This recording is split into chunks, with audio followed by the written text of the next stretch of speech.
ಸಾಯಿ ಸೇವಾ ಸಮಿತಿಯ ದಶಮಾನೋತ್ಸವ ಹಾಗೂ ಗುರುಪೌರ್ಣಿಮೆಯನ್ನು ಸಾಯಿ ಸೇವಾ ಸಮಿತಿಯ ಸದಸ್ಯರು ಸಡಗರ ಸಂಭ್ರಮಗಳಿಂದ ಆಚರಿಸಿದರು.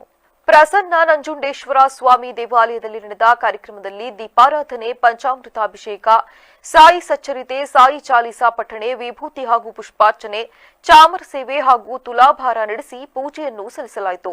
ಬಳಿಕ ಮಹಾಮಂಗಳಾರತಿ, ಪ್ರಸಾದ ವಿನಿಯೋಗ ನಡೆಸಲಾಯಿತು. ನಂತರ ನಡೆದ ಕಾರ್ಯಕ್ರಮದಲ್ಲಿ ಮಾತನಾಡಿದ ಸಾಯಿ ಸೇವಾ ಸಮಿತಿ ಅಧ್ಯಕ್ಷೆ ನಂದಿತಾ ಅರುಣ್, ಕಳೆದ 10 ವರ್ಷಗಳಿಂದ ಸಾಯಿ ಸೇವಾ ಸಮಿತಿ ವಿವಿಧ ಸೇವಾ ಹಾಗೂ ಸಾಂಸ್ಕೃತಿಕ ಕಾರ್ಯಗಳನ್ನು ನಡೆಸುವ ಮೂಲಕ ಸಮಾಜಮುಖಿಯಾಗಿ ಕಾರ್ಯನಿರ್ವಹಿಸುತ್ತಾ ಬಂದಿದೆ ಎಂದು ತಿಳಿಸಿದರು.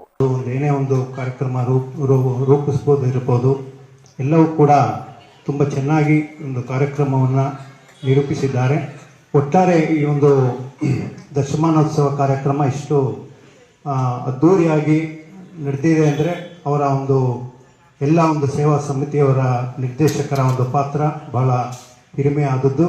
ಈ ಒಂದು ಕಾರ್ಯಕ್ರಮ ಇನ್ನೂ ಮುಂದೆಯೂ ಕೂಡ ಇನ್ನೂ 50 ವರ್ಷ 100 ವರ್ಷವರೆಗೂ ಕೂಡ ಬಾಬಾರವರು ಆ ಶಕ್ತಿಯನ್ನು ಅವರಿಗೆ ಕೊಡಲಿ, ಕರುಣಿಸಲಿ ಎಂದು ಈ ಸಂದರ್ಭದಲ್ಲಿ ಸಮಿತಿಯ ಉಪಾಧ್ಯಕ್ಷೆ ಅಶ್ವಿನಿ, ಕಾರ್ಯದರ್ಶಿ ಮಹೇಶ್ವರಿ, ಜಂಟಿ ಕಾರ್ಯದರ್ಶಿ ಸಿಂಧು, ಆರ್ಯವೈಶ್ಯ ಮಂಡಳಿ ಅಧ್ಯಕ್ಷ ಪಿಎನ್ ರಂಗನಾಥ್, ಆರ್ಯವೈಶ್ಯ ಮಂಡಳಿಯ ಎಜಿ ರಾಮನಾಥ್, ವೆಂಕಟೇಶ್ ಶೆಟ್ಟರು ಉಪಸ್ಥಿತರಿದ್ದರು.